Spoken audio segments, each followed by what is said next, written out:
warahmatullahi wabarakatuh. Selamat malam dan salam sejahtera. Di sini kita akan melanjutkan materi kedua. Setelah kemarin pada materi pertama kita sudah membahas tentang latar belakang public relation, pengertian public relation, fungsi public relation, peran praktisi public relation, dan ruang lingkup public relation. Dan pada pertemuan kedua ini kita akan membahas tentang konsep reputasi dan krisis public relation.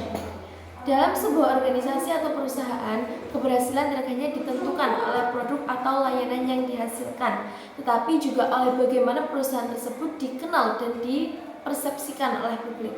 Oleh karena itu, penting untuk memahami bagaimana identitas perusahaan dibentuk, bagaimana citra terbentuk di masyarakat, serta bagaimana reputasi dapat terbangun dan dipertahankan, termasuk bagaimana perusahaan menghadapi situasi krisis. Nah, di sini pertama kita akan belajar tentang identitas perusahaan. Identitas perusahaan adalah karakter atau ciri khas yang dimiliki organisasi untuk membedakan dirinya dari perusahaan lain, seperti logo, warna, visi, dan misi. Identitas ini penting karena menjadi dasar bagaimana perusahaan ingin dikenal dan dipercaya oleh publik, baik internal atau karyawan maupun eksternal atau pelanggan, investor, pemerintah, dan lain-lain.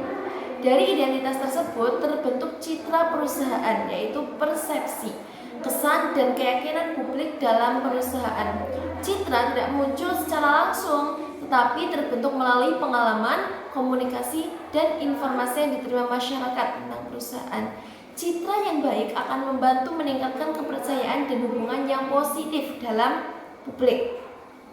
Selanjutnya, citra yang konsisten dalam jangka panjang akan membentuk reputasi perusahaan, yaitu penilaian masyarakat terhadap kinerja dan kredibilitas perusahaan secara keseluruhan.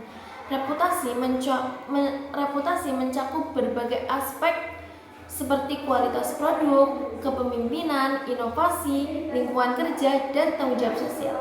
Reputasi yang sangat baik penting karena dapat mendukung pertumbuhan perusahaan dan menjaga keberlangsungan bisnis. Namun dalam perjalanannya, perusahaan tidak selalu berjalan lancar karena dapat mengalami krisis, yaitu peristiwa tak terduga yang mengancam organisasi dan dapat berdampak negatif jika tidak ditangani dengan baik. Krisis bisa berasal dari internal seperti kesalahan manajemen dan teknologi, maupun eksternal seperti bencana alam, rumor, sabotase, atau boikot. Krisis juga memiliki berbagai jenis, seperti krisis produk, krisis manajemen, krisis konfrontasi, krisis bencana alam, hingga krisis teknologi. Kesimpulannya, identitas, citra, dan reputasi adalah hal yang saling berkaitan dan sangat penting bagi perusahaan. Namun, semuanya bisa terganggu oleh krisis.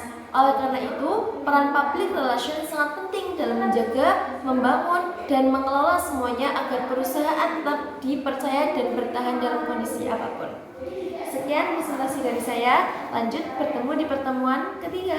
Terima kasih. Wassalamualaikum warahmatullahi wabarakatuh.